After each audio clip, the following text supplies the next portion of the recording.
Thank you mga kaibon, maraming salamat po. Welcome back sa YouTube channel natin mga kaibon. Kumusta po kayong lahat? For today's video, sasagutin po natin yung katanungan sa akin ng mga kaibon natin. Ito po, yung unang katanungan sa akin ng kaibon natin. Ang tanong, Idol, pag Lutino split opa na kak, ipares sa par blue opa split ino na hen, ano kaya ang posibleng maging inakay? Salamat. Mga kaibon, disclaimer lang po, ang isi-share ko dito ay base lamang po ito sa kaalaman ko at karanasan ko po sa pag-aalaga ng mga ibon. Mga kaibon, pakitandaan po ninyo yung mga babanggitin ko dahil ito po ang posibleng maging ID ng mga painakay sa ganitong klase po ng parisan.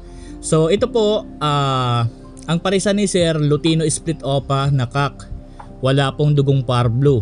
So ang kapares, par blue opa split ino na hen. Ang pwede po nitong maging inakay sa visual, pwede po itong maglabas ng Lutino opaline na kak split par blue.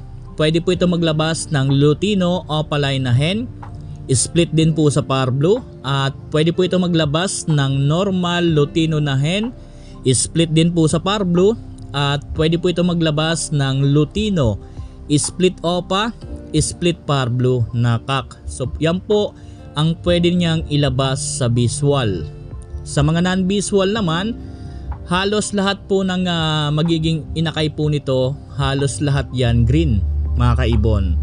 Pwede po ito maglabas ng green opaline na kak at green opaline na hen. Split po yan sa ino, split din po sa par blue. Pwede po ito maglabas ng green na normal hen, split par blue, split ino. At pwede po ito maglabas ng green split opa, split ino, split par blue. So yan po ang mga magiging ID ng ganitong klase ng parisan. Sana po nakuha po ng mga kaibon natin. So dinadahan na lang natin para po makuha po ninyo ng mabuti yung mga magiging ID ng mga painakay po ninyo. So kung meron po kayong parisan na ganito, yan po ang magiging ID. At doon kay sir sa nagtanong, sana po nasagot ko ng maayos. Pangalawang katanungan sa atin mga kaibon, ask ko lang po, may parisan ako na green Ewing split opa kak, then par blue split pale ang hen, ano kaya ang ID sa inakay nila? So ang parisan ni sir, green Ewing split opa kak, tapos ang kapares par blue split pale. So bali ang hen walang dugong opa, yung kak naman naka-split sa opa. So ang magiging ID po ng inakay ng ganitong klase ng parisan, lahat din halos ang ilalabas nito green.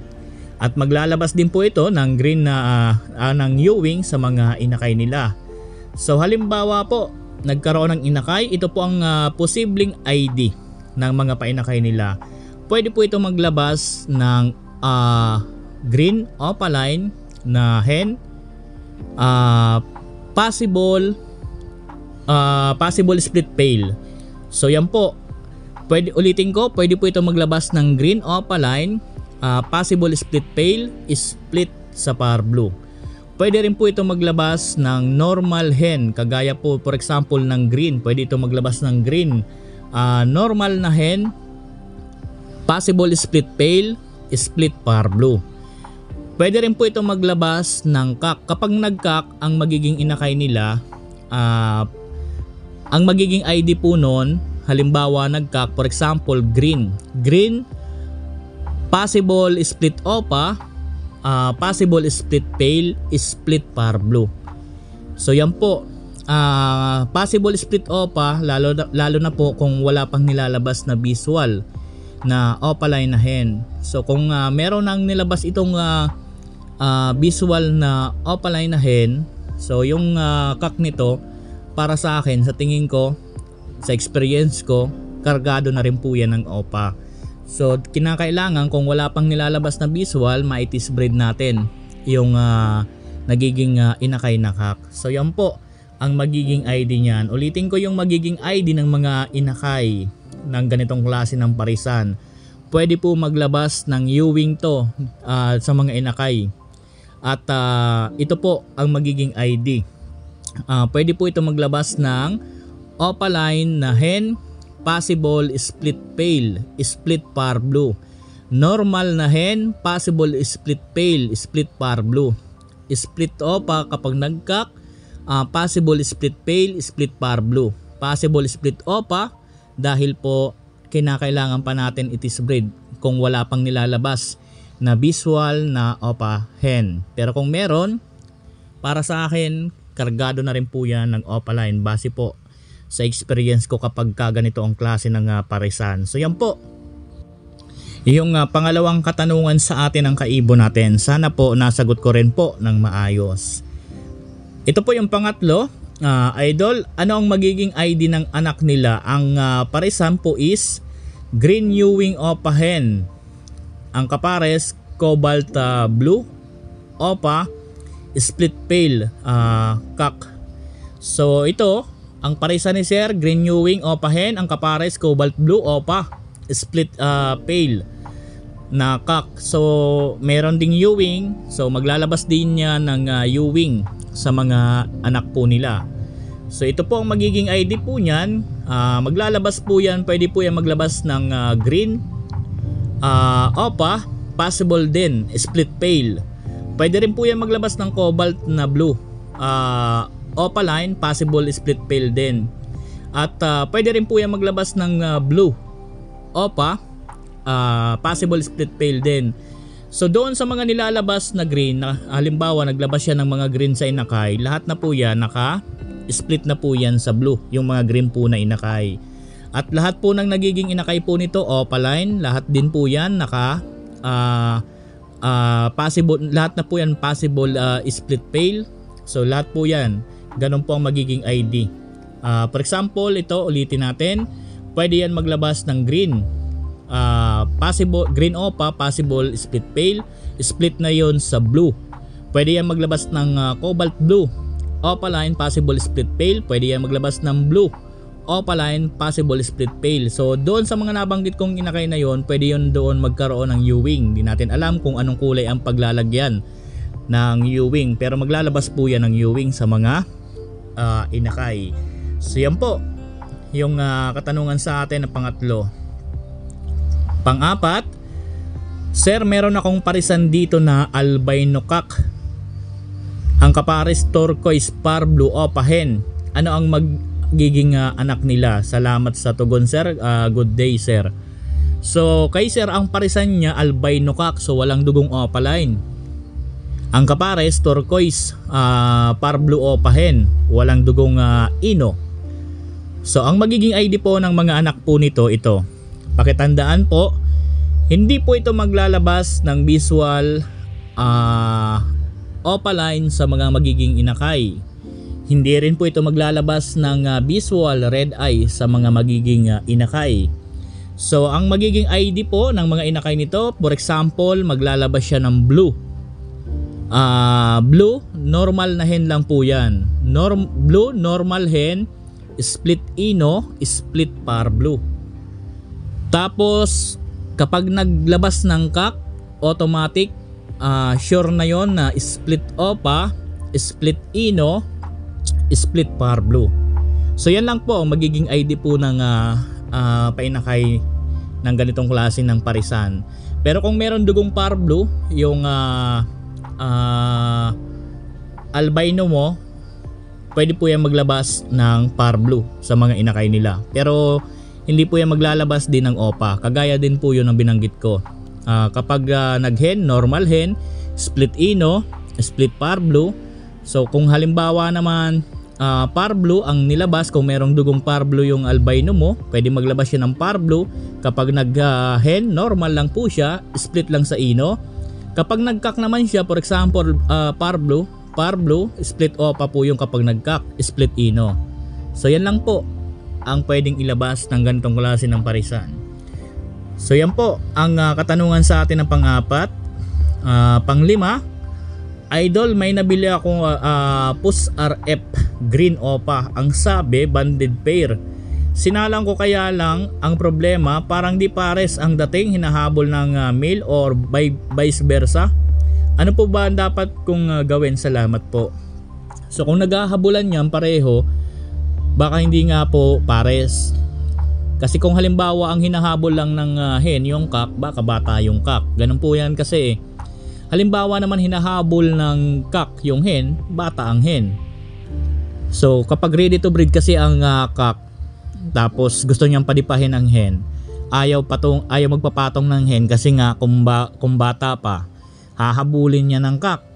So ngayon, halimbawa naman bata ang cock, matured ang hen, kapag dumipa ang hen, gusto magpapatong sa cock, ayaw patungan ng cock, hahabulin ng hen yung cock. So meron pang isang dahilan, baka wala sa kondisyon yung mga breeder, kung parehong matured naman yan or kung cock at hen naman talaga yan, kung banded naman yan, baka po wala ang isa dyan sa kondisyon ng katawan. So mas maganda, purgahin mo yan. Purgahin mo, pagkatapos mapurga, magbigay ka ng araw-araw vitamins, tapos sa patoka, halimbawa kung African mix yung binibigay mo, mag-add ka ng konting canary and then sunflower. Pero bago mo gawin ito na binabanggit natin, mas maganda hulihin mo muna, kapain mong mga katawan kung payat. Kung payat, ito na nga ang dapat mong gawin. Purgahin mo yan, i-condition mo yung katawan para po maging maganda yung katawan nila, para sa breeding walang problema. Alam nyo mga kaibon, hindi naman kasi basta-basta nagbe-breed yung mga alaga natin. Sinasaalang-alang din ng mga alaga natin yung katawan nila kapag nagbe-breed. So kapag payat kasi mga kaibon, talagang matagal mag-breed ang ibon. Base po yan sa karanasan ko kapag payat ang ibon. Pero kung magaganda ang katawan ng mga ibon, talagang nagmamadali. Lalo kung talagang matured na. Obserbahan nyo dyan sa ibonan po ninyo yung mga alaga po ninyo. Kung meron kayong mga matatagal ng breeder dyan na halos inabot na ng ilang buwan dyan sa ibonan ninyo, tapos alam nyo naman na cock at hen talaga sila, hulihin po ninyo. Yan po ang pinaka number 1 na advice ko sa mga kaibon natin. Mula sa simula hanggang ngayon ina-advise ko yan. Kasi po di naman kasi basta-basta nagbe-breed yung mga alaga natin. Yun nga, sinasaalang-alang din ang katawan. Kasi alam nyo kung bakit sinasaalang-alang yung katawan ng mga alaga natin. Alam nyo kasi pag nagkakaroon ng itlog yan, kapag wala sa kondisyon ang katawan, mahina. Kumbaga, yung fertility, mababa ang tsansa doon sa mga nagiging itlog.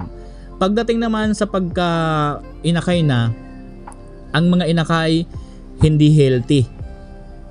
Naipaliwanag ko na rin sa inyo kung ano ang sinyalis ng katawan ng mga inakay na healthy. Ang mga healthy katawan ng inakay, mapula.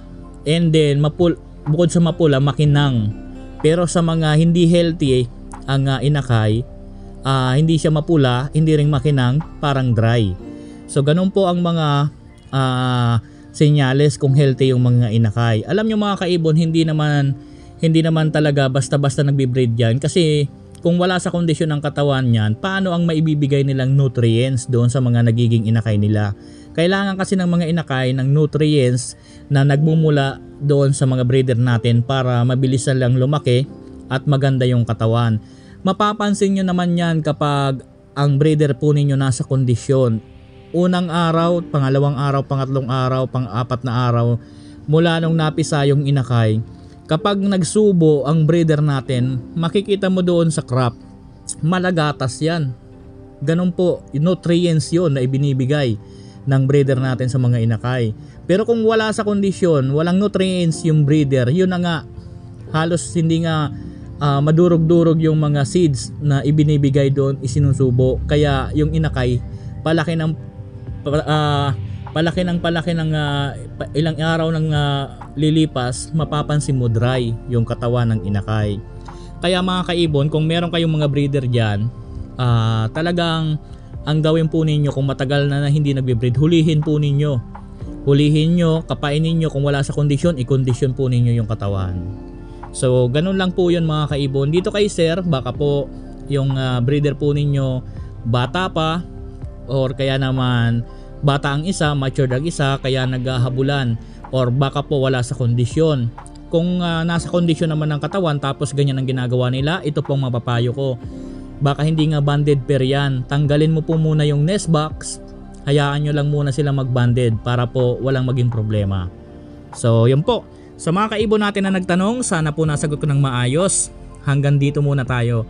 Maraming salamat po, happy birding po sa ating lahat. God bless po sa ating lahat mga kaibon. Thank you po.